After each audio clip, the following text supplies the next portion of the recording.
Hermanos, buenos días, los saludo en el nombre del Señor. Esta mañana hemos leído ya el texto de Hebreos, capítulo 8, en el Nuevo Testamento, donde el autor hace una cita al Nuevo Pacto. Nosotros vamos a tomar este texto para comenzar esta serie de enseñanzas. No es un sermón propiamente, es más bien una enseñanza, ¿no? Es un poco distinto porque vamos a hacer uso también de nuestros audiovisuales aquí para que puedan ir viendo ustedes qué es lo que vamos a ir enseñando, porque es a veces cuando uno lee se le graba más que cuando uno escucha, ¿verdad? Entonces voy a hacer uso de nuestra pantalla que el Señor ahí nos ha provisto. Y hermanos, vamos a tratar el tema del federalismo 1689. Vamos a hablar ahora acerca de la teología del pacto desde una perspectiva bautista, ¿no? Bautista, ya eso está en nuestra confesión de fe de Londres del año 1689, o sea, no es algo nuevo, es muy antiguo, pero que pues no ha sido quizás muy difundido, podemos llamar así, en el ámbito hispano, ¿no? Yo creo de que nosotros podemos tener posiciones opuestas doctrinalmente con hermanos de otras denominaciones, ¿no?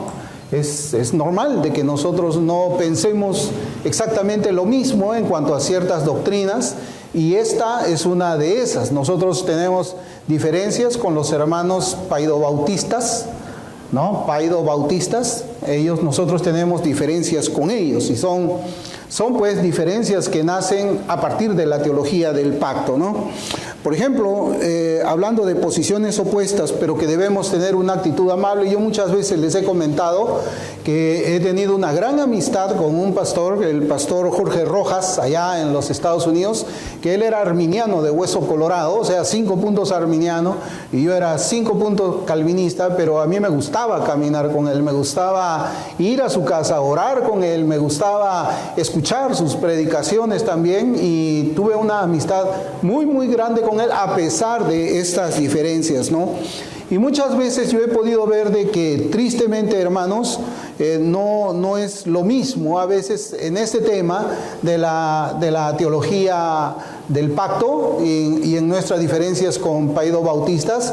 Yo he podido ver que algunos presbiterianos han terminado llamando pues escoria anabautista a quienes no pensamos igual que ellos, ¿no? Así, escoria anabautista. Entonces yo creo que ellos pues han recibido la señal del pacto de acuerdo a la doctrina que ellos tienen, que es el bautismo, pero no han recibido la promesa, que es la salvación.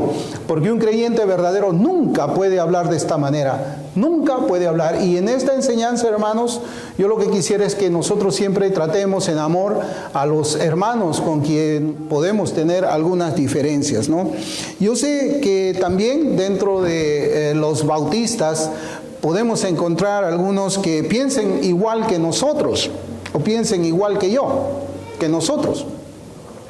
Pero eso no significa, hermanos, de que pensar igual que ellos yo necesariamente voy a tener comunión por los mismos motivos que yo le estoy hablando de estas personas que o una sola persona he visto con prácticamente la anuencia de otra, ¿no? Que llama escoria anabautista. Por ejemplo, dentro de nuestra denominación, nosotros también creemos de que dentro de la iglesia local hay creyentes e incrédulos, pero no hay creyentes e incrédulos porque nosotros así los aceptamos. Nosotros creemos en una membresía regenerada, pero como nosotros no podemos ver el corazón, asumimos de que muchos de los que se reúnen en una iglesia local, y muchos que también se llaman bautistas reformados, y muchos que creen también en la teología de 1689, la teología del pacto, también creemos que pueden ser nuestros hermanos en Cristo, y eso no es así. Yo me he separado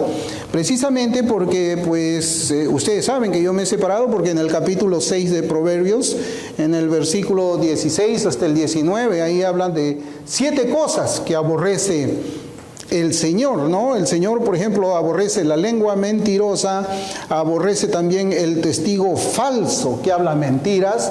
Y yo he conocido a muchos también dentro de la denominación bautista reformada que son hijos de Satanás, ¿no? Conocen doctrina, pero son personas que llegan a un nivel que un que un incrédulo conservador no lo haría, ¿no?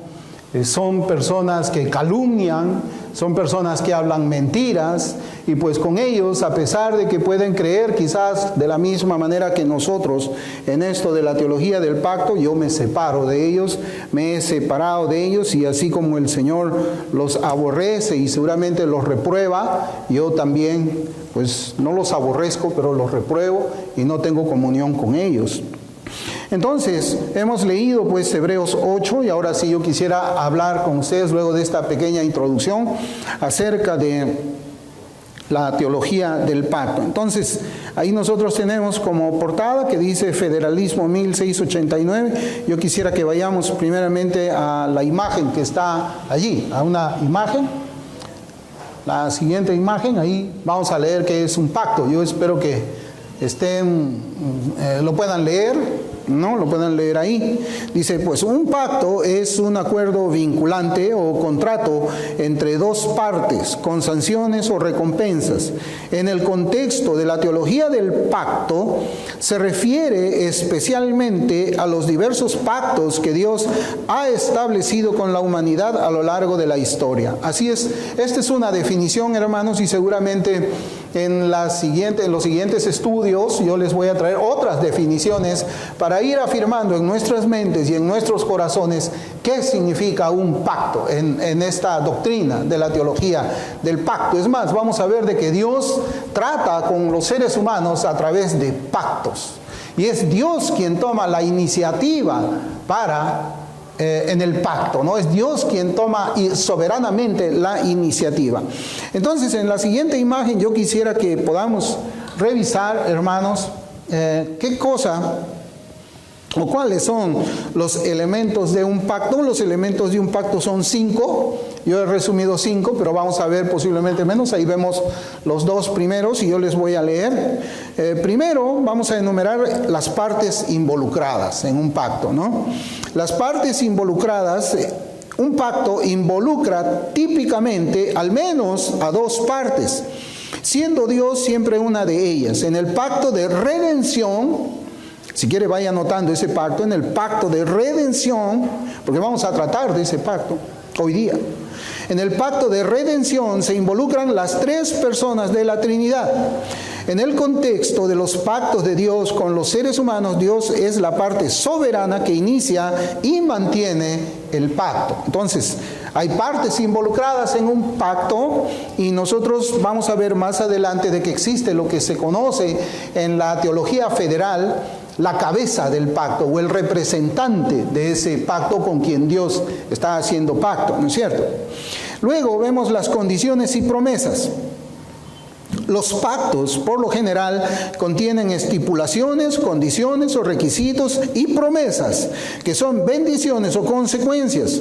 Por ejemplo, en el pacto de obras se requería obediencia para vivir. Haz esto y vivirás, ¿no? Básicamente es eso, haz esto y vivirás. En el pacto de obras se requería obediencia para vivir, mientras que en el pacto de gracia se promete la salvación basada únicamente en la fe en Cristo, sin condiciones impuestas al creyente. Entonces ahí vemos que existen pues promesas y condiciones en un pacto. La idea, hermanos, de que nosotros vayamos viendo, voy a hacer aquí un paréntesis, es de que nosotros sepamos identificar cuando un pacto es un pacto de obras, o es un pacto de gracia, o es un pacto condicional, o es un pacto incondicional también, porque eso es importante para lo que nosotros vamos a estar estudiando. Y ahí precisamente hablo de incondicional versus la siguiente, ahí está, incondicional versus condicional. Debemos pues distinguir entre pactos incondicionales, que es el pacto de gracia, que no requieren ninguna acción de los seres humanos para su cumplimiento, y pactos condicionales, como el pacto de obras, que depende ¿de qué? De la obediencia humana. Hermanos, yo les voy a pasar estas diapositivas, si quiere vaya tomando nota, pero yo les voy a pasar a ustedes en un PDF esto, ¿ya? Luego vamos a ver la progresión histórica. Los pactos se desarrollan progresivamente a lo largo de las Escrituras. La comprensión de estos pactos evoluciona desde el Antiguo Testamento hasta el Nuevo Testamento, culminando en el nuevo pacto establecido por Cristo. Establecido por Cristo. Y finalmente las implicaciones teológicas. La naturaleza de estos pactos tienen implicaciones significativas. 1, la comprensión de la salvación. 2, la membresía de la iglesia. 3, la relación entre Dios y su pueblo. De allí las divisiones entre bautistas y paidobautistas, o bautistas y presbiterianos, o bautistas con los congregacionalistas. No es, hermanos, de que la diferencia sea necesariamente en ir al Nuevo Testamento y hacer una discusión acerca de que si cuando la Escritura habla de que fue bautizado él y su casa, incluía niños o no incluía niños. Eso, hermanos, es una interpretación al vacío. Yo le llamo así. Es una interpretación al vacío. Entonces, el punto en que nosotros vamos a hacer este estudio de la teología del pacto no es ir a esos textos de la Escritura. Porque, pues, ¿quién puede asegurar si había niños o no ahí? No se puede. Cada uno va a querer hacer una interpretación en el vacío de acuerdo a su marco teológico o a la denominación a la que pertenece. Entonces un presbiteriano podría decirnos a nosotros, tú no puedes afirmar que no habían niños ahí. Y yo le podría responder, pero tú no puedes afirmar que los habían. Entonces, la diferencia entre ellos y nosotros no es eso, es la teología del pacto. ¿Quiénes son los miembros del pacto de gracia? Porque los miembros del pacto de gracia pertenecen al reino de Dios y los miembros del pacto de gracia tienen el derecho a la señal del pacto. Que en el Antiguo Testamento, que se llamaba el pacto de la circuncisión, era la circuncisión, y ahora en el nuevo pacto es el bautismo. Esa es la diferencia. ¿Quién tiene derecho al bautismo? Es ese el enfoque que nosotros le vamos a dar para poder conocer exactamente cuál es la diferencia sustancial entre ellos y nosotros. Cuando yo una vez vi un debate, vi uno de los primeros minutos entre el doctor R.C. Sproul y el doctor MacArthur acerca de este tema, la discusión no fue a la teología del pacto, porque John MacArthur es dispensacionalista. Él no podía defender el bautismo cristiano desde esa posición. En cambio, nosotros sí podemos hacerlo porque sostenemos la teología del pacto, algo que no sostiene John MacArthur. Él es dispensacionalista, y hay que decirlo, ¿no? Es más, él ni siquiera podría llamarse reformado, como los bautistas reformados. Sí lo somos, sí lo somos. Entonces, yo voy a hacer un recuento en la siguiente imagen, ¿no? Ahí nosotros tenemos, por ejemplo, varios pactos que están en las Escrituras. Hay un pacto, el pacto de creación, que no lo incluí ahí, pero existe un pacto de la creación, ¿no? Donde es el inicio de todo. Acá hay un pacto donde pues se crea la tierra, se crea todo lo que hay ahí. Pero está el pacto noéico. No es noético, es noéico, ¿ya? Noéico. Que dice, después del diluvio, Dios hizo un pacto con Noé y todos los seres vivos, comprometiéndose a no destruir la tierra con otro diluvio. El arco iris representa la señal de ese pacto. Mire, ahora nosotros estamos hablando, ¿quién sería el representante de toda la humanidad en ese pacto? O la cabeza, Noé. Porque Dios está haciendo pacto con Noé y a través de Noé con todos nosotros. ¿Cuál es la señal externa de ese pacto? El arco iris. El pacto abrámico, y ojo que el pacto abrámico yo lo llamo, porque la Escritura lo llama así, el pacto de la circuncisión. Así se llama o así llama la Escritura al pacto abrámico. El pacto de la circuncisión, donde Dios promete a Abraham que sería el patriarca de una gran nación, que sus descendientes recibirían la tierra de Canaán, que de sus lomos saldrán reyes y que a través de él todas las naciones serán bendecidas. ¿Dónde está eso? En Génesis 12, Génesis 15 y Génesis 17. Nosotros entendemos el pacto abrámico de una manera muy distinta a cómo lo entienden los presbiterianos. Entonces vamos a necesitar profundizar aquí porque de allí es donde sale precisamente la diferencia entre la definición del pacto de gracia. ¿Ya? El pacto mosaico. Este pacto se estableció entre Dios y los israelitas en el monte Sinaí. Incluyen los 10 mandamientos y diversas leyes que los israelitas debían seguir y establece a Israel como el pueblo escogido de Dios. Eso donde lo encontramos en Éxodo capítulo del 19 al 24. Entonces ahí tenemos. En la siguiente imagen, ahí vemos el pacto davídico. Dios le promete al rey David que sus descendientes reinarían eternamente y que su reino sería establecido para siempre. Este pacto se considera a menudo como un precursor de la promesa del Mesías. Eso está en 2 de Samuel capítulo 7. Es el pacto davídico. El pacto de gracia. Pacto de gracia. Este es un concepto teológico clave en la teología reformada que describe el pacto entre Dios, mire cómo voy a decir, el pacto entre Dios y el escogido. Es el pacto entre Dios y el escogido. ¿Ya? Después de la caída, este pacto se da después de la caída en el que Dios ofrece salvación a los escogidos a través de la fe en Jesucristo. Y tenemos también el nuevo pacto. El nuevo pacto está en Hebreos 8, que hemos leído hoy día. Ahí se habla del nuevo pacto que recoge pues lo que el profeta Jeremías escribió en el capítulo 31 de su libro. El nuevo pacto, este pacto se establece a través de Jesucristo, cumpliendo las promesas de los pactos anteriores, se centra en promesas espirituales. Yo quiero que tomemos atención de esto. O sea, por eso es que yo les voy a pasar esto y les sugiero que vayan viendo nuevamente el video, siguiendo lo que yo les voy a compartir. Porque miren, la promesa del nuevo pacto se centra en promesas espirituales,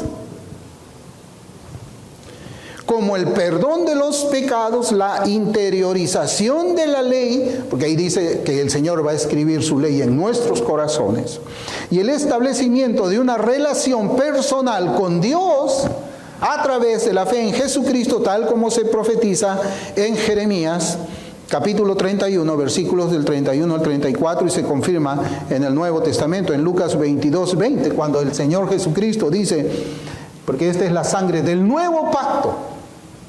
¿Ve? ¿Se da cuenta? No dice es la sangre del pacto de gracia, es la sangre del nuevo pacto. Entonces, ahí hay términos que nosotros no debemos pasar por alto para poder entender un poco mejor esto, ¿no?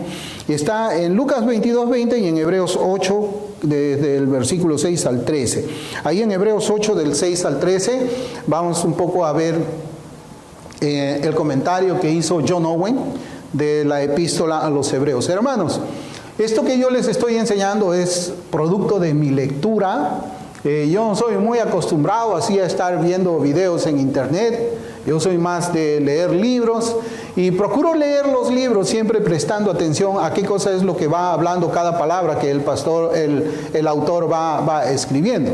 Evidentemente que sí, yo he visto algunos cortos, inclusive en una oportunidad yo estuve subtitulando unos videos del pastor Renihan, donde él hablaba precisamente de la teología del pacto bautista de 1689, pero solamente subtitulé uno y pues bueno, yo dije ya otros harán el trabajo en subtitular los demás, ¿no? Bueno.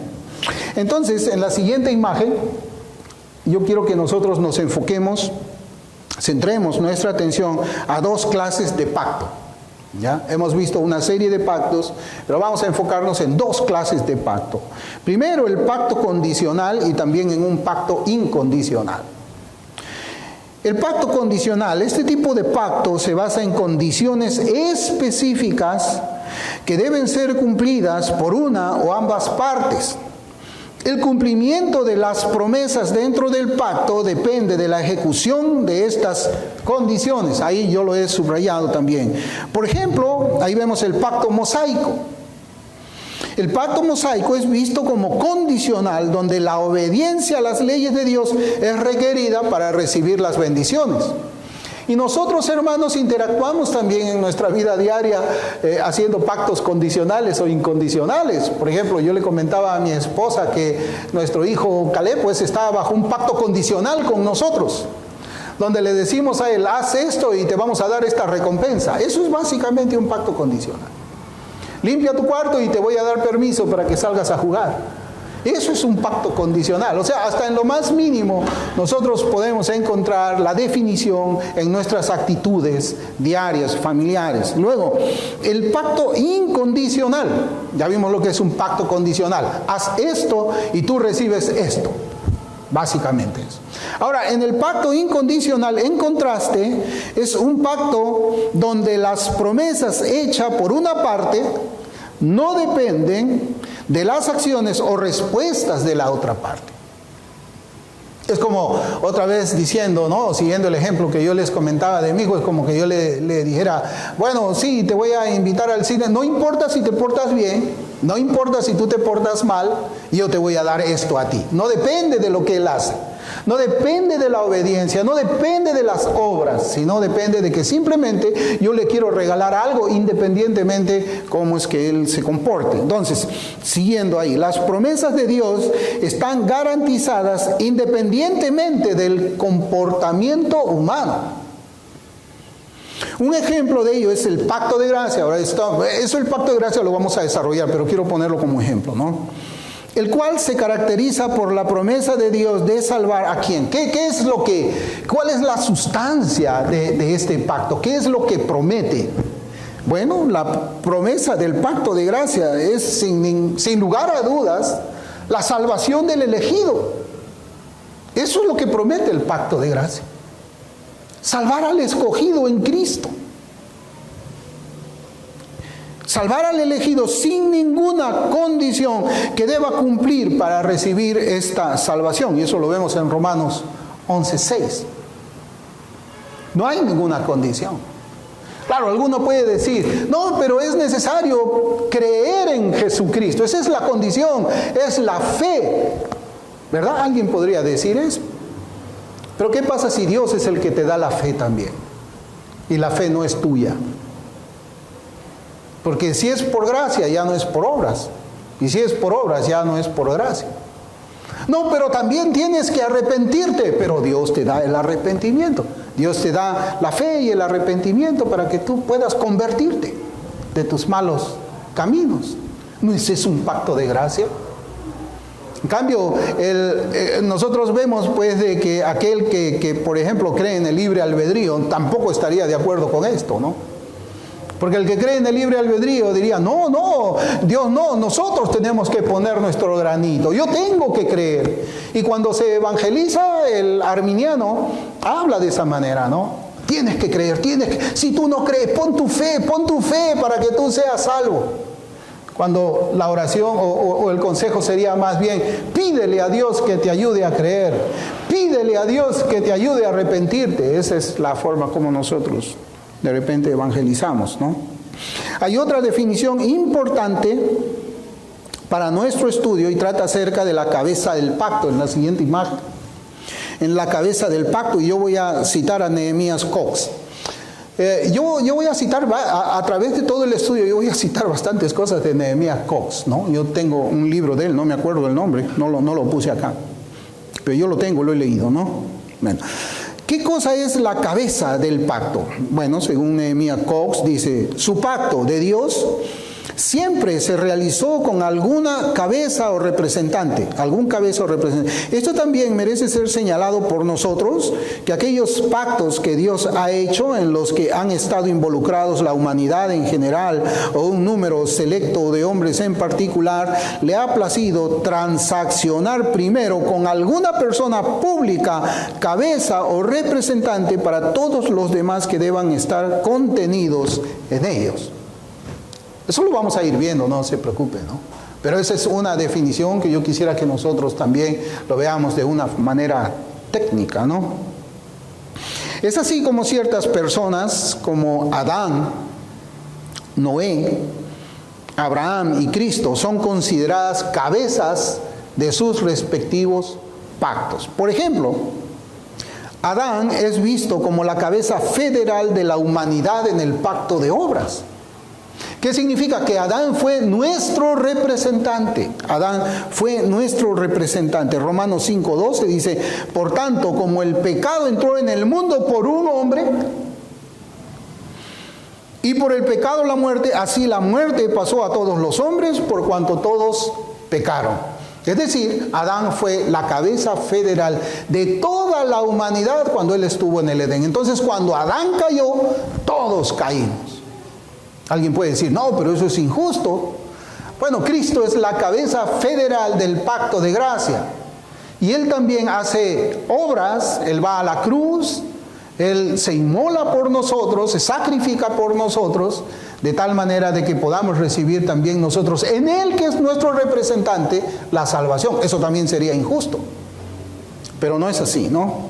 ¿Quién es el pacto de la cabeza del pacto de gracia? Y voy a responder citando nuevamente a Nehemías Cox. Y está en la imagen, ahí está. Dice, pero de manera más eminente, el pacto de gracia se establece en Cristo como su cabeza. Todas sus promesas fueron primero dadas a Él y en Él son todas sí y amén. Es mediante la unión con Él que los creyentes obtienen un nuevo interés en el nuevo pacto. Y de Él derivan nueva vida, gracia y fuerza para cumplir los propósitos del nuevo pacto. Eso también es una cita de Nehemías Cox. Por eso ahí vemos en Hebreos 8:6, dice, pero ahora tanto mejor ministerio es el suyo, cuanto es mediador, es cabeza, es el representante de un mejor pacto establecido sobre mejores promesas. Eso también tenemos que ir meditando, ¿no? Mejores promesas, ¿qué es esto? Bueno, hemos visto que el pacto tiene condiciones y promesas. ¿Cuál es la condición en el pacto de obras o en el pacto abrámico? ¿Y cuál es la condición en el pacto de gracia, en el nuevo pacto?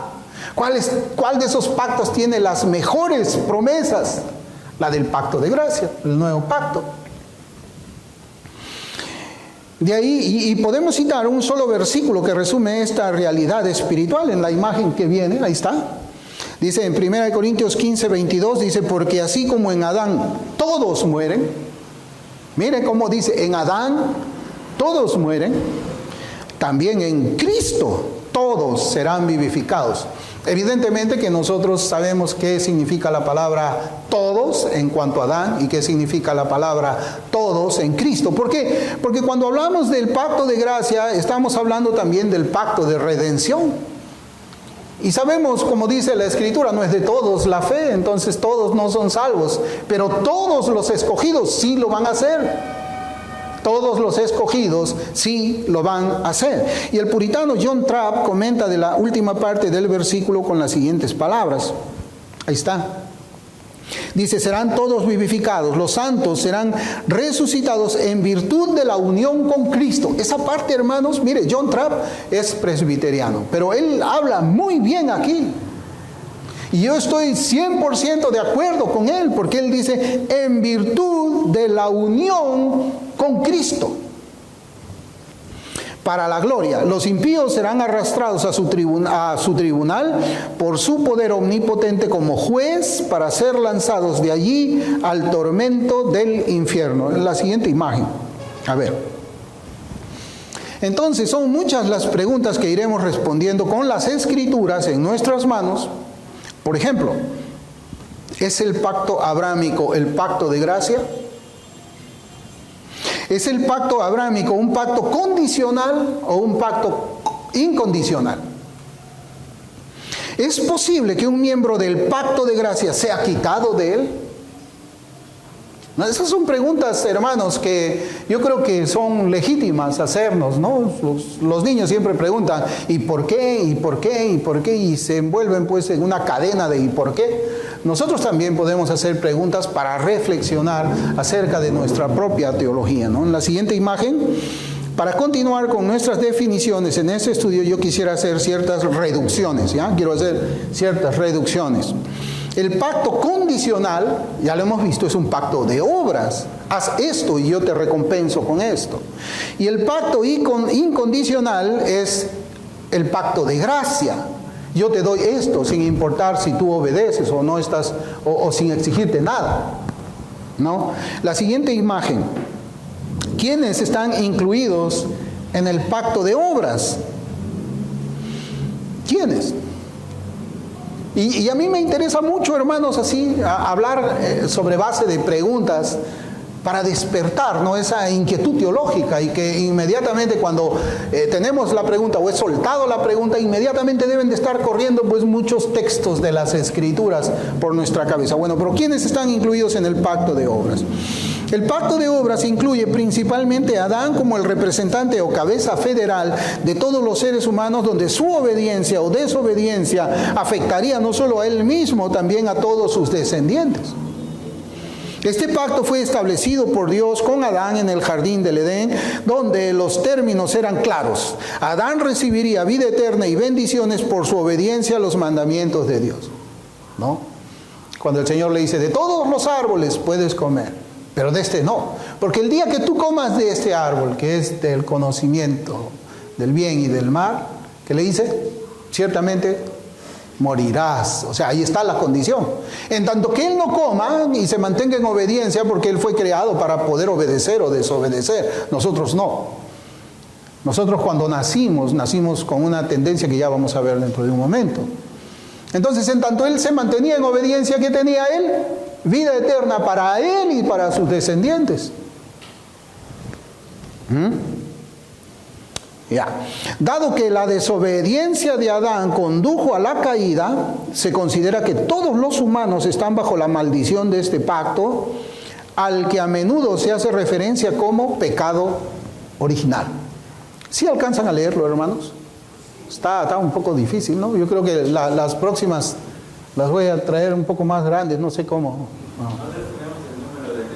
¿Sí?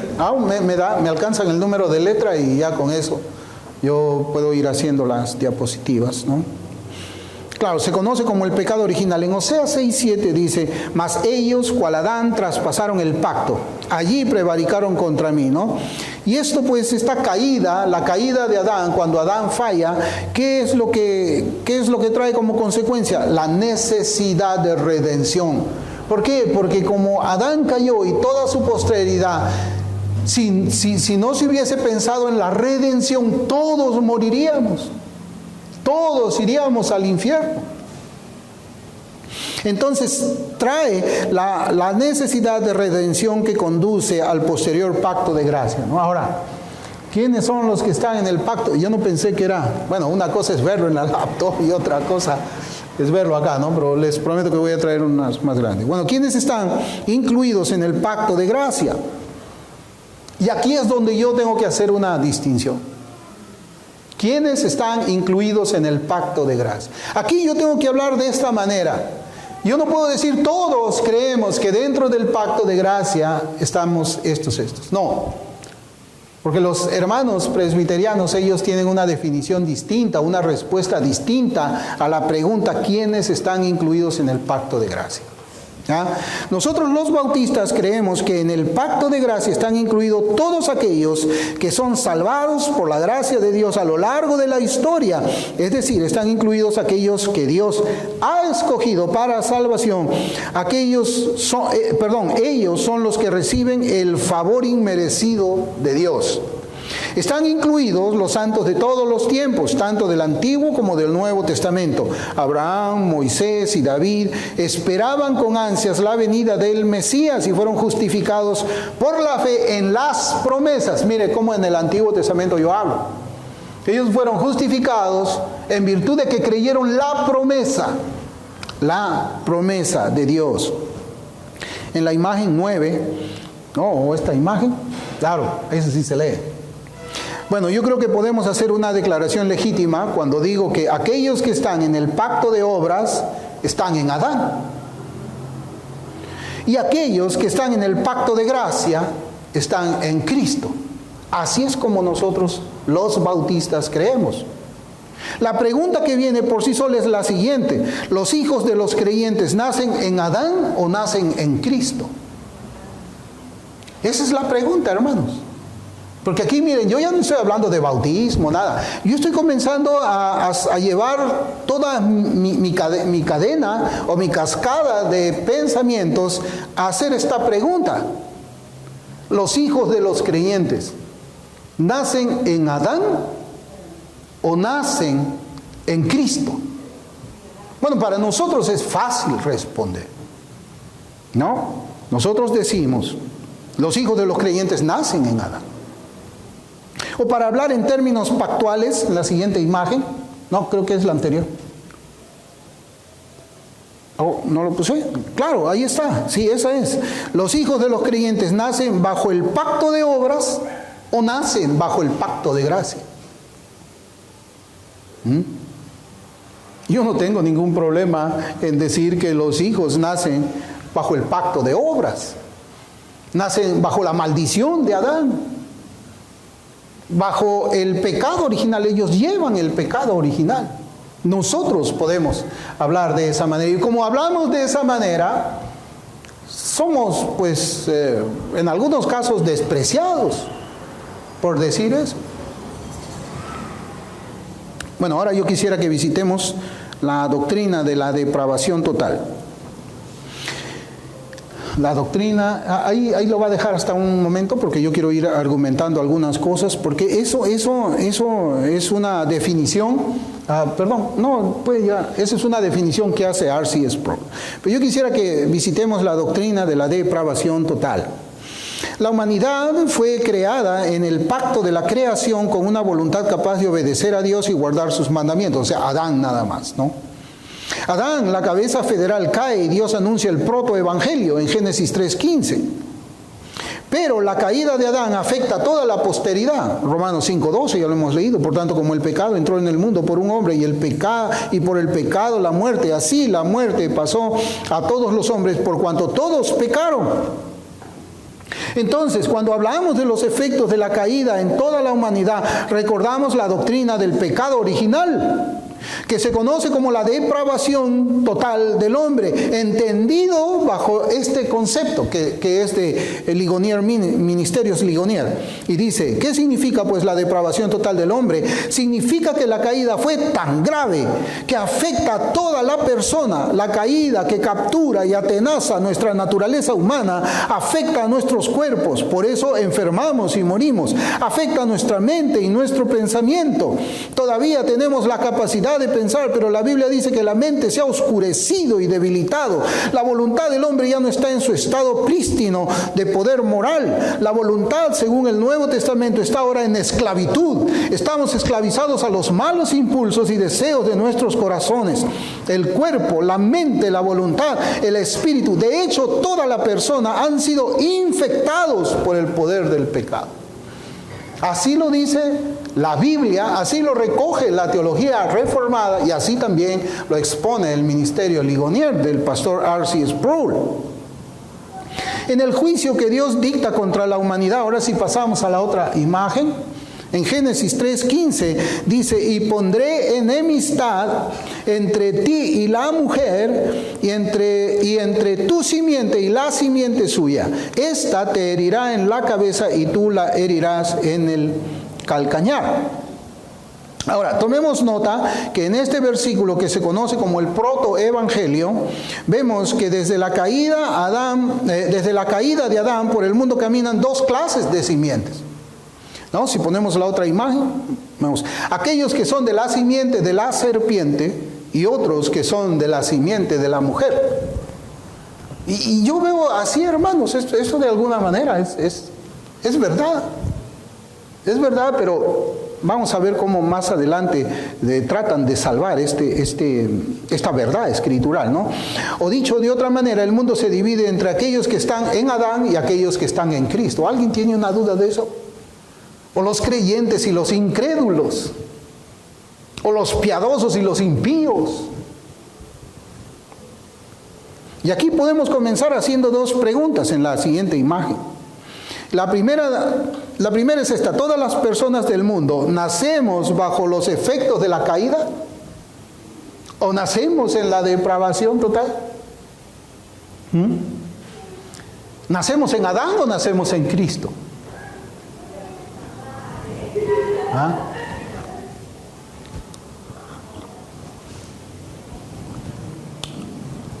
Hace un momento hice una declaración que se desprende de nuestros argumentos bíblicos y teológicos. Aquellos que están en el pacto de obras están en Adán, y aquellos que están en el pacto de gracia están en Cristo. Y a partir de allí hice las dos últimas preguntas: ¿los hijos de los creyentes nacen en Adán o nacen en Cristo? O para hablar en términos pactuales, ¿los hijos de los creyentes nacen bajo el pacto de obras o nacen bajo el pacto de gracia? Tendríamos que responder en la siguiente imagen. ¿Qué es el pacto de gracia? Y aquí, hermanos, miren, yo voy a usar la teología de Louis Berkhof, porque yo, por la gracia del Señor, yo he leído. Él es presbiteriano, él es paido bautista.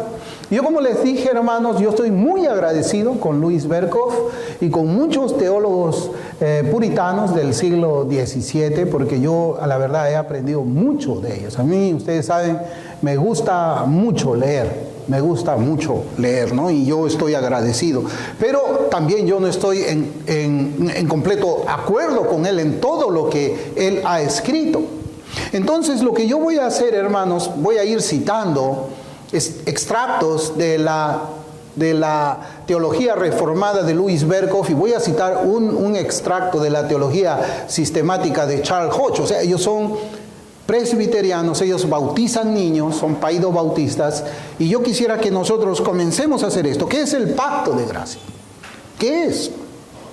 Entonces yo voy a recurrir a Louis Berkhof, porque él hace una definición del pacto de gracia cuando escribe en la página 330, si usted tiene esa teología, bueno, ahí está. Dice lo siguiente: el pacto de gracia puede definirse como aquel convenio de gracia entre Dios ofendido y el pecador ofensor, pero elegido, en el que Dios promete salvación. Esa es la promesa del pacto de gracia, según Berkhof, por medio de la fe en Cristo, y el pecador acepta esta salvación por la fe, comprometiéndose a una vida de confianza y obediencia. Hermano, ¿alguien tiene algún problema con esa definición acerca de lo que es el pacto de gracia y lo que promete el pacto de gracia?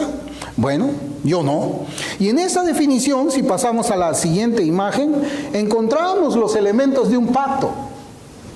¿Se acuerdan? Nosotros dijimos, están las partes involucradas: la promesa, la condición y la naturaleza. Ahora lo vemos ahí. Las partes involucradas: Dios ofendido y el pecador ofensor, pero elegido. O sea, el pacto es entre Dios y el electo en Cristo. Pecador, pero escogido en Cristo. La promesa, en esa definición también leemos la promesa. ¿Cuál es? Salvación. Y luego la condición. ¿Cuál es la condición? La fe en el Señor Jesucristo. Y la naturaleza es incondicional, porque Jesucristo mismo concede la fe. Es así. Ahí nosotros ya comenzamos a esa definición. Por eso yo le digo, hermanos, hay que prestar atención a todo para poder reconocer los elementos de un pacto. Siempre. Y ahí está. Estamos de acuerdo con esta definición de Louis Berkhof. Sin embargo, hay que notar lo que el autor, hablando del pacto de gracia, escribe en la página 327 de su sistemática. A ver si lo cambia ahora. Dice: 2. Aún en la historia del establecimiento del pacto con Abraham, fíjense ahora, es ahí como para rascarnos un poco la cabeza, ¿no? Pero él dice así: aún en la historia del establecimiento del pacto con Abraham, interpretado a la luz del resto de las escrituras, los teólogos reformados encontraron evidencia abundante de que fundamentalmente el pacto de gracia, otra vez yo lo pongo en negritas, establecido con aquellos que están en Cristo. O sea, esas son palabras que nosotros, bueno, yo siempre las he usado, no sé si ustedes se han dado cuenta. Estar en Adán y están en Cristo. Hay personas que están en Adán, hay personas que están en Cristo. Cuando yo hablo así, estoy hablando en términos pactuales. Y Louis Berkhof termina hablando en términos pactuales cuando él dice con aquellos que están en Cristo. Es decir, aquellos que Cristo es su cabeza, aquellos que están unidos a Cristo por la fe. Eso es lo que Él está diciendo. No hay otra manera de poder definir eso. Y en la página 328, ahí en la siguiente, mire, en la página 328 Él refuerza su argumento añadiendo lo siguiente. Él dice, en la página 328 ahora, no sale ahí. Los teólogos reformados se sintieron constreñidos a insistir sobre este aspecto del pacto, especialmente en contra de los arminianos y de los neonomianos, que prácticamente lo cambiaron en un nuevo pacto de obras, haciendo que la salvación dependiera una vez más de la obra del hombre, es decir, de la fe y la obediencia evangélica. Por esta razón, ahí yo comienzo a subrayar, por esta razón los teólogos reformados insistieron en, y acá lo digo en negrita, la relación estrecha que hay entre el pacto de redención y el pacto de gracia. Y hasta temieron hablar de la fe como condición del pacto de gracia. O sea, ellos se reservaban, ellos decían, ¿cómo? ¿Tiene que ser la fe? Bueno, yo no tengo problemas, porque ahora pues luego que nosotros hemos podido ver el desarrollo de la teología durante siglos, podemos decir de que la fe es una condición, pero esa condición te la da el Señor. Te concede la fe, te concede el arrepentimiento. Bueno, entonces acá Berkhof habla y dice, la relación estrecha que hay entre el pacto de redención con el pacto de gracia. Bien, ¿qué es el pacto de redención? Ya. El pacto de redención es un concepto teológico que se refiere al acuerdo hecho en el seno de la Trinidad antes de la fundación del mundo en relación con el plan de salvación. En este pacto, miren, interviene la Trinidad. En este pacto, el Padre, el Hijo y el Espíritu Santo acuerdan los medios y el proceso por los cuales la humanidad será redimida del pecado. ¿Cómo es que la Trinidad hace este pacto en la eternidad pasada, antes que el mundo sea creado? Bueno, el Padre escoge.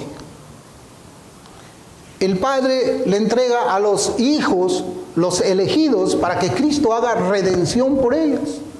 Y el Espíritu Santo aplica los beneficios de esa redención a los elegidos que han sido redimidos por el sacrificio de Cristo. Ahí está cómo es que la Trinidad, en el pacto de redención, antes de la fundación del mundo, había acordado. ¿Ah? Así es. Luis Berkhof también, hablando de la relación entre el pacto de redención y el de gracia, escribe en la página 319 lo siguiente, la siguiente imagen.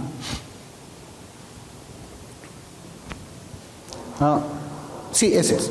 En el pacto de redención, pues, Cristo es a la vez fiador y cabeza. Miren, está hablando antes de la fundación del mundo. En el pacto de redención, antes que todo existiera, cuando solamente Dios, Cristo y el Espíritu Santo existían, ¿no? ¿Ya? Cristo era el fiador y la cabeza. Él, o sea, Cristo tomó sobre sí mismo las responsabilidades de su pueblo. Es también fiador de ellos en el pacto de gracia que se envuelve como continuación del pacto de redención. O sea, el pacto de redención por eso está estrechamente ligado al pacto de gracia. Así lo creemos nosotros. Así lo creemos nosotros. Entonces, hermanos, hasta aquí estamos totalmente de acuerdo con estas posiciones teológicas. Sin embargo, en el capítulo El aspecto doble del pacto, Luis Berkhof escribe lo siguiente. Ahora no puse la... Bueno, ahí pongo el capítulo, pero me he olvidado poner la página. En la siguiente imagen. Ahora miren, o sea, con todo esto en mente, que el pacto de gracia está ligado al pacto de redención. El pacto de redención tiene que ver con salvación, donde Dios escoge, Cristo hace redención y el Espíritu Santo. El pacto de gracia está encima de eso. Y ahora, ¿qué es lo que dice Berkhof? Dice, ¿quiénes son los que están en el pacto de gracia? Si se hace la pregunta teniendo en mente la relación legal nada más, como si tratáramos de investigar quiénes están en la obligación de vivir en el pacto y de quiénes se espera que hagan esto, la respuesta será que los creyentes y sus hijos. Los creyentes y sus hijos. Por eso yo le digo, yo he leído a Berkhof, pero eso yo lo he resaltado rapidito. Yo estoy de acuerdo con las cosas que él escribe, pero cuando encuentro algo que me parece que no tiene consistencia con lo que él está argumentando, yo inmediatamente lo resalto. O sea, yo no lo leo por leer y ya está, ¿no? Entonces dice, la respuesta a la pregunta, ¿quiénes son los que están en el pacto de gracia? Dice, la respuesta será los creyentes y sus hijos. ¿Ya? Pero si la pregunta se hace con un concepto del pacto como una comunión de vida y se toma en cuenta la forma completamente diferente en quienes esta relación legal produce comunión viva con Cristo, la respuesta puede ser solamente esta, únicamente en los regenerados que están dotados con el principio de la fe, es decir, en los elegidos. Entonces él ve pues un aspecto doble del pacto de gracia. Por una parte, él dice, bueno, los que no tienen, todos están en el pacto de gracia. Pero hay algunos dentro del pacto de gracia que tienen una relación, una comunión, están unidos a Cristo, ¿verdad? Pero hay otros dentro del pacto de gracia que están ahí, pero que no están unidos a Cristo. Por eso él habla a los creyentes y sus hijos, porque él sabe que los hijos de los creyentes no están en unidad con Cristo. No están. Hasta ahí él lo reconoce. Solo que yo lo digo con otras palabras. Es la siguiente imagen. Entonces vamos a ilustrar, hermanos, con una gráfica la diferencia de la definición. Esa sí se puede ver, ¿no? La diferencia de la definición del pacto de gracia, o los miembros del pacto de gracia entre los bautistas y los paidobautistas o los presbiterianos. En esa, acá nosotros en este azul que es más oscuro, no sé si será azul ¿no? Ahí tenemos el pacto de redención. Entonces, el pacto de redención, de acuerdo a las definiciones que hemos estado viendo en Louis Berkhof, nosotros estamos de acuerdo que son las personas escogidas para salvación. Y el presbiteriano también cree eso. El pacto de redención son las personas que están escogidas para salvación. O sea, hay un número X ahí. No sabemos, pero hay un número X. No es X más 1, tampoco es X menos 1, es un número definido. Ni uno más, ni uno menos, ¿no? Entonces, ese es el pacto pues que se hace entre las tres personas de la Trinidad. Como les dije, el Padre elige, Cristo acepta encarnarse, expiar el pecado, redimir a los elegidos mediante su muerte y resurrección, y el Espíritu Santo se compromete a aplicar esa salvación a los creyentes. De tal manera, hermanos, que en esta definición del pacto de redención que no tienen los arminianos, se enfatiza la soberanía de Dios en la obra de redención y se subraya pues que la salvación se inicia y se logra por la gracia de Dios en lugar del esfuerzo humano. Ahí está. Un arminiano no cree en ese pacto de redención. Está enseñado en la Escritura, pero no lo niegan. No, como que un número X. No, todos. Cristo murió por todos y todos tienen una oportunidad. Para el que crea, dice, pero bueno, nosotros no creemos así. Nosotros los bautistas colocamos sobre esa base del pacto de redención lo que llamamos el pacto de gracia, que es ya celeste, creo, no sé qué color será. Ahí el pacto de gracia. ¿Quiénes son los que están en el pacto de gracia? Los mismos X que están en el pacto de redención. Ni uno más, ni uno menos. Yo no me atrevo a hacer, bueno, para el ejemplo voy a utilizar algo de matemáticas. Si en el pacto de redención hubiesen 100 millones de personas, en el pacto de redención, o sea, cuando el Padre escoge, ¿cuántos entrarían al pacto de gracia? ¿200 millones? No. ¿50 millones? Tampoco. Tienen que ser exactamente los 100. Ninguno más, ninguno menos. Entonces, nosotros creemos que en el pacto de gracia está conformado por el mismo número X de personas que fueron elegidas para salvación y que han sido, son y serán salvadas por la obra poderosa y soberana de la Trinidad. Es decir, existe, ahí usted ve una igualdad de los bloques. O sea, el pacto de gracia es exactamente el mismo tamaño del pacto de redención. Donde acá vemos el pueblo del pacto de gracia, la iglesia, está conformado ¿por quiénes? Por los regenerados. Por eso nosotros creemos en una membresía regenerada. Nosotros creemos que tienen que ser regenerados y creemos en el bautismo de aquellos que han sido regenerados, o sea, el bautismo de creyentes. Ahora alguien podrá decir, sí, pero pues al principio, pastor, usted habló que habían bautistas que eran peores que un incrédulo. Es verdad, es cierto. Hay algunos que verdaderamente yo no sé cómo se pueden llamar o qué clase de cristianismo manejarán, ¿no? Pero yo no veo el corazón de ellos, a mí me engañan y yo sobre la base de una profesión falsa los bautizo. ¿A cuántos yo he bautizado, por ejemplo, y después vemos que no llegan? Comienzan a decir, sí, yo creo en el Señor Jesucristo. Oh, es creyente. Él ha profesado a Cristo, entonces lo bautizo. Pero después sigue en el mundo. Me engañó. Pero yo lo bauticé porque me engañó. Yo no lo llamé de afuera y le dije, a mí me parece que tú eres cristiano, ven, yo te voy a bautizar. No, no es así. Nosotros no hacemos eso. ¿Se da cuenta? Por eso es que nosotros sabemos de que en una iglesia local hay creyentes e incrédulos. Yo he experimentado eso así en mi vida de cristiano, ¿no? Bueno, en cambio ahora en el modelo Paido Bautista vemos que el pacto de redención también ellos dicen, ¿quiénes componen el pacto de redención? Dice X personas escogidas para la salvación. El problema es de que ahora el pacto de gracia que está encima del pacto de redención incluye a los X que son escogidos y a los Y. X, ¿quiénes son los X? Son los que son escogidos para salvación. ¿Y quiénes son los Y? Los hijos de ellos, los no regenerados, los no creyentes. Y esa es la diferencia. Yo no sé si alguna vez a ustedes les han explicado así. Yo nunca he visto que alguien lo haya explicado así, pero yo lo hago de esta manera para que podamos entender el pacto la teología del pacto desde cero. Entonces, ellos dicen, el pueblo del pacto de gracia, la iglesia, está conformado por los regenerados más no regenerados, porque el hijo del creyente no es regenerado, porque ellos no nacen regenerados. Ellos nacen en Adán. Ellos nacen bajo la condenación de Adán. Ellos nacen en un estado de depravación total. Así es como ellos nacen. Es más, yo a veces he visto, por ejemplo, iglesias bautistas, regresando un poco a las iglesias bautistas, yo he visto que presentan a los niños. Y yo digo, pero ¿y dónde dice la Biblia que tenemos que presentar a los niños, no? No dice. Nosotros no practicamos eso, pero hay iglesias bautistas. Bueno, siguiendo ahí, el pacto el modelo Paido Bautista, ellos tienen por eso una membresía mixta. Pero ellos tienen una membresía mixta porque ellos consienten tener una membresía mixta.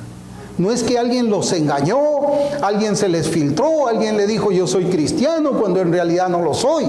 No, ellos tienen una membresía mixta porque ellos quieren tener una membresía mixta porque creen que en el pacto de gracia la membresía es mixta. Ellos creen que en el pacto de gracia, así como yo les he leído, y lo vamos a seguir viendo. Por eso es que ellos tienen bautismo de creyentes más sus hijos que no son creyentes. Y dicen de que estos creyentes más sus hijos están en el pacto de gracia, que es un pacto de gracia donde el número es mucho mayor al número de los escogidos para salvación. Es eso. Consecuencias en la doctrina del bautismo y de la iglesia. Ahora yo quisiera que tratemos este tema. Las consecuencias inmediatas entre una posición y otra son varias. ¿Ya? Son varias.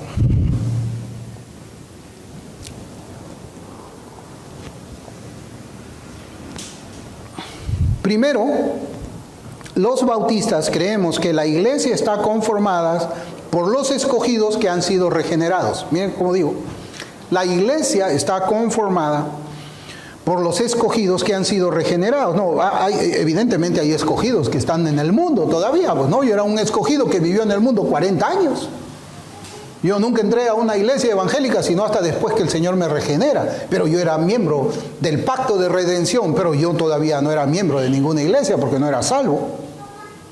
Es decir, toda persona que está unida a Cristo por fe, así creemos los bautistas, y por lo tanto afirmamos una membresía regenerada. Nosotros creemos que los miembros de una iglesia local debe de estar conformada por una membresía regenerada. Cuando los bautistas hablamos de la iglesia, comenzamos con la pregunta. Ahora yo quiero preguntar, porque estamos hablando de la iglesia. ¿Quién es la cabeza de la iglesia? Es Cristo, la Biblia lo dice. Es Cristo la cabeza. Entonces la respuesta es el Señor Jesucristo, que es igualmente la cabeza del pacto de gracia, ¿no? De ahí decimos, siguiendo nuestra confesión de fe, ahí hermano, la siguiente imagen, ¿no?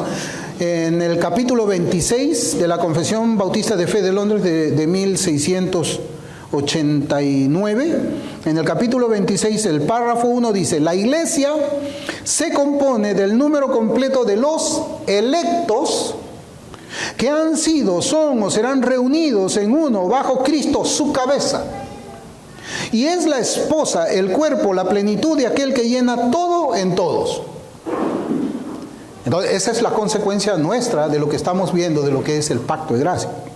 La confesión de 1689 añade en el siguiente párrafo, en el párrafo 2, dice: todos en todo el mundo que profesan la fe del Evangelio y obediencia a Dios por Cristo, conforme al mismo, que no destruyen su propia profesión mediante errores fundamentales o conductas impías, son y pueden ser llamados santos visibles, y de tales deben estar compuestas todas las congregaciones locales. Así es como nosotros creemos, y esta forma de creer, ¿de dónde viene? De cómo es que nosotros interpretamos el pacto de gracia. El pacto de gracia, ¿cómo lo interpretamos? Tiene incidencia en la eclesiología. Porque esto, hablar de la iglesia, es hablar de eclesiología. ¿Está bien? Ya. Por su parte, los paidobautistas creen que el pueblo del pacto de gracia está conformado por los regenerados, unidos por la fe a Jesucristo. Hasta ahí estamos de acuerdo. Más, ahí viene el más los hijos de ellos. Así es como creen ellos. La confesión de Westminster, creo que es la siguiente. No, esa. La confesión de fe de Westminster, la cual es afirmada por los hermanos presbiterianos, dice en el capítulo 25 de la iglesia, dice así: 2, párrafo 2. La iglesia visible, que también es católica o universal bajo el Evangelio, no está limitada a una nación, como anteriormente en el tiempo de la ley. Mire ahí como dice: se compone de todos aquellos que en todo el mundo profesan la religión verdadera, juntamente con sus hijos. Y es el reino del Señor Jesucristo. Por eso esto también yo les voy a enseñar del reino, ¿no? El reino del Señor, la casa y familia de Dios, fuera de la cual no hay posibilidad ordinaria de salvación. Entonces, hermanos, pues vemos definiciones de iglesia. Esta es una definición de iglesia distinta entre los bautistas y los presbiterianos. Louis Berkhof, otra vez voy a volver a Berkhof y ponemos ahí la imagen. No, esa no es. Ese, ya. Entonces, Louis Berkhof, escribiendo acerca de varias definiciones de iglesia, en su página 678, él dice: desde el punto del bautismo y la profesión, la iglesia está definida como la comunidad de aquellos que profesan la religión verdadera. O sea, la iglesia está definida como la comunidad de aquellos que profesan la religión. O como la comunidad de aquellos que profesan la religión verdadera juntamente con sus niños. Eso dice Berkhof, ¿no? Y es consistente con la confesión de Westminster. Se verá de inmediato que esto define a la iglesia de acuerdo con su manifestación externa, ¿no? Entonces, hermanos, este concepto de iglesia es uno que fue alcanzado y autenticado para que incluya a los hijos de los creyentes. Ahora sí, a ver la siguiente imagen. Bueno, está un poquito pequeño. Yo quiero leerles lo que ahora Charles Hodge escribe en su teología sistemática en la página 869. Él resalta esto del concepto de iglesia, la dificultad que su teología del pacto trae para la eclesiología. Él dice, bautismo de párvulos, página 869. La dificultad planteada en este caso es que el bautismo, por su misma naturaleza, implica una confesión de fe, Es la manera en que por la ordenanza de Cristo Él debe ser confesado ante los hombres. Pero los párvulos son incapaces de hacer tal confesión. Por ello, no son los objetos apropiados del bautismo. O para expresar la cuestión de otra forma, este sacramento, hablando del bautismo, pertenece a los miembros de la iglesia. Pero la iglesia es la compañía de creyentes. Los párvulos no pueden ejercer fe, por lo que no son miembros de la iglesia y consiguientemente no deberían ser bautizados. Y al final dice, a fin de justificar el bautismo de los párvulos, tenemos que alcanzar y autenticar un concepto de iglesia que incluya a los hijos de los padres creyentes. Fin de la cita. Eso es lo que dice Charles Hodge. Y él es consistente con Louis Berkhof también cuando ellos están buscando hacer una definición de iglesia que incluya a los regenerados más no regenerados. Así es, ¿no? Regenerados más no regenerados. En consecuencia, los bautistas bautizamos a los que han hecho una profesión de fe en Cristo, mientras que los presbiterianos bautizan además a los hijos de ellos. La diferencia entre bautistas y paidobautistas es la teología del pacto. Por eso es que nosotros tenemos que estudiar eso. Ese es nuestro punto, cómo es que tenemos que comenzar a conversar con ellos. ¿Por qué? Porque en la teología del pacto se define a los miembros del pacto de gracia. Ellos tienen una definición de miembros del pacto de gracia distinto a la que nosotros tenemos. Y eso trae como consecuencia la doctrina de iglesia y la doctrina del bautismo también. ¿Ya? Entonces se da cuenta, es la definición que ellos tienen del pacto de gracia, le hace tener una definición de lo que significa iglesia y también los sujetos del bautismo. La siguiente imagen, pastor. Los paidobautistas distinguen entre la sustancia o lo interno, que eso lo vamos a ir viendo también, del pacto de gracia, que es la salvación, y la administración. Lo externo, que es que ese mismo pacto, por esta razón, bautizan a los bebés, aunque ellos no hayan recibido la gracia del pacto. Ellos no han recibido la gracia del pacto, pero están dentro del pacto de gracia. Los paidobautistas creen en una iglesia con una membresía en la que algunos pueden tener lo externo, o sea, el bautismo, lo externo del pacto de gracia, sin lo interno, la salvación. Sin lo interno, la salvación. Y para terminar debemos responder una última pregunta. ¿Por qué los paidobautistas piensan de esa manera? Que es lo que vamos a estudiar, pero para no dejarlos así. Bueno, ellos piensan de esta manera porque ellos ven el pacto abrámico como el pacto de gracia. Pero el pacto abrámico nosotros sabemos que lo vemos como el pacto de la circuncisión, así dice Hechos 7:8. Louis Berkhof escribe en la página 330 de su sistemática lo siguiente, creo que eso está en ese, ¿no? Ya, el contenido del pacto de gracia. Dice, 1, las promesas de Dios. La promesa principal de Dios, que incluye a todas las otras promesas, está contenida en las palabras frecuentemente repetidas: para ser tu Dios y el de tu descendencia después de ti. Génesis 17:7. Esas palabras se las dice, pues, Dios, ¿a quién? A Abraham. Pero ellos dicen, ahí está el pacto de gracia. Él va a ser el Dios de esa descendencia, de Abraham y de sus descendientes. Ese es el pacto de gracia. Y en este mismo capítulo, donde trata el tema de la naturaleza del pacto de gracia, él escribe en la página 333, no sé si está, ahí está. Pablo habla de Abraham como el padre de los creyentes y prueba claramente que el pacto con Abraham todavía está vigente.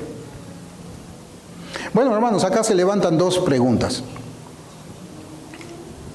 ¿En qué sentido Dios es Dios de nuestra descendencia inconversa? ¿En qué sentido? ¿Es Dios? Dios es Dios de mis hijos. ¿En qué sentido es? Esta pregunta se hace en el marco en que nuestra descendencia incrédula no está unida a Cristo. No está unida a Cristo, nuestra descendencia incrédula. Ahora, la segunda pregunta es, ¿qué relación tienen nuestros hijos incrédulos con el Señor, siendo que ellos están bajo la maldición de Adán? Como creyente yo tengo comunión con Dios. ¿Y mi hijo qué clase de comunión? ¿Tiene comunión con Dios? Así como yo la tengo. ¿Qué clase de relación tiene el hijo de un creyente que es incrédulo con Cristo? Que supuestamente es la cabeza de él también. Bueno, hermanos, mire, ya me falta poco.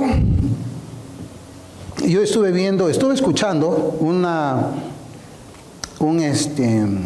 debate sobre la teología del pacto entre el pastor presbiteriano Michael Horton. Yo he leído a Michael Horton, hermanos, sí, coincidimos en muchas cosas, considero que es un hermano en la fe, considero eso, pero pues no estamos de acuerdo en algunas cosas, ¿no? Él tuvo un debate con Jeffrey Johnson, que es pastor bautista reformado, y a él le dieron 20 minutos primeros para que él describa qué cosa es, cómo es que ellos creían, ¿no? Y el pastor Horton comienza con la siguiente afirmación, que el pacto abrámico es un pacto absoluto e incondicional. Ahí está, así dice él. O sea, fíjense que todo tenemos que estudiar el pacto de Abraham, ¿no? Pero bueno, ya. Y luego hace una serie de preguntas que él mismo contesta. El pastor lo pasa, ya. ¿Cuál fue la señal y el sello de la membresía en el pacto de gracia abrámico? Respuesta, la circuncisión. Otra pregunta. ¿Quién recibe esta marca visible de la membresía? Él responde, los creyentes y sus hijos varones. Tercera pregunta, ¿son los miembros del nuevo pacto parte del pacto abrámico? Respuesta, sí, somos hijos de Abraham. Cuarto, ¿quiénes entonces son los miembros del pacto de gracia? Los creyentes y sus hijos. Quinto, ¿cuál es la señal y el sello que establece visiblemente el pacto de los hijos santos? Él responde, el bautismo reemplaza a la circuncisión. Sexto, ¿quién debe ser bautizado? Él responde, el creyente y sus hijos, porque el pacto de gracia se hace con los creyentes y sus hijos. Séptimo, ¿es la iglesia una asamblea mixta o solamente de regenerados? Él responde por medio de otra pregunta. ¿Cuál es esa tercera clase de personas? Mire cómo habla él. Ahí está, sí. ¿Cuál es esa tercera clase de personas que no son regenerados, pero que no están fuera del pacto? Mire cómo tiene que reconocer él una tercera clase de personas. En su pregunta, y usted puede escuchar el audio, el que sabe inglés lo va a escuchar. ¿Cuál es esa clase de personas que no son regenerados, pero que no están fuera del pacto? O sea, tenemos un pacto donde hay regenerados y no regenerados. Él lo está diciendo. Bueno, la respuesta es los hijos del pacto. En consecuencia, la iglesia es una asamblea mixta de creyentes e incrédulos. Finalmente, Michael Horton concluye diciendo que para que nuestros hijos estén incluidos con nosotros en estas maravillosas bendiciones del pacto, Dios está diciendo, y literalmente Él dice esto. Él dice, seré un Dios para ti y para tus hijos después de ti. Te daré fe, te daré arrepentimiento, te daré mi Espíritu Santo. Esa, dice, es una promesa que Dios hace en el bautismo, cuando se está bautizando un niño. Dice, si nuestros hijos rechazan esto, es porque no son elegidos. Y no todos los que descienden de Israel son de Israel. Son palabras de Él. Entonces, los paidobautistas interpretan el pacto abrámico, el pacto de la circuncisión, como el pacto de gracia, mediante el cual Dios otorga su gracia a Abraham y a su descendencia. Por eso ellos miran, hermanos, siempre al pueblo de Israel del Antiguo Testamento como el pueblo de Dios, como una comunidad mixta de creyentes e incrédulos, pero circuncidada, toditos circuncidados. El rey Acab, circuncidado. Judas el traidor, circuncidado. Y todos esos reyes perversos, circuncidados. Todos ellos. Como la señal del pacto abrámico. Y creen que la iglesia nuevo testamentaria, como pueblo de Dios, también debe tener una membresía mixta de creyentes e incrédulos, pero todos bautizados. Si no crees de esa manera, si no creemos de esa forma, como ellos creen, pues a nosotros nos van a llamar escoria anabautista, los más radicales, y los menos radicales van a decir, no, ustedes no son reformados porque no creen de esa manera. No pueden usar la etiqueta de reformado. Los reformados creemos que la iglesia es una comunidad mixta, y si tú crees que es solamente una comunidad regenerada, tú no eres reformado. No, y además también de algunos otros insultos. Bien, hermanos, el siguiente domingo, con la ayuda de Dios, voy a enseñarles las consecuencias fatales de esto. Y voy a traer la historia para que ustedes puedan entender en la historia, en los hechos prácticos, cómo esta doctrina ha traído también muchos problemas. Vamos a orar.